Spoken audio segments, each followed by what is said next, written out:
आता एक वेगळी बातमी आहे। नागपूरच्या एका वस्तीचं नाव चक्क बांगलादेश असल्याचं समोर आलंय। नाईक तलाव परिसरामध्ये ही वस्ती असून आता या वस्तीचं नाव बदलण्याची मागणी होती। 1971 मध्ये बांगलादेश स्वतंत्र झाला तेव्हा या वस्तीचं नाव ठेवण्यात आलेलं होतं। आता हेच नाव मोठी समस्या मात्र बनलेलं आहे। तर नागपूरच्या एका वस्तीचं नाव हे चक्क बांगलादेश असल्याचं समोर आलेलं आहे। नाईक तलाव परिसरामध्ये ही वस्ती असून आता या वस्तीचं नाव बदलण्याची मागणी इथल्या नागरिकांनी केलेली आहे। 1971 मध्ये बांगलादेश स्वतंत्र झाला तेव्हा या वस्तीचं नाव ठेवण्यात आलेलं होतं। आता मात्र हे नाव बदलावं अशी मागणी केली जाते। हे नाव आता मोठी समस्या बनतंय आणि त्याचमुळे इथल्या नागरिकांनी ही मागणी लावून धरलेली आहे।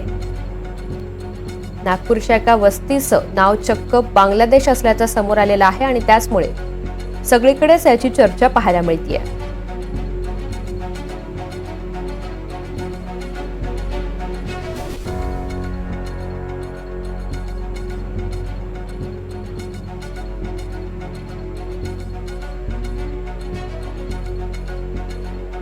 नाईक तलाव परिसरामध्ये ही वस्ती असून आता या वस्तीचं नाव बदलण्याची मागणी केली जाते।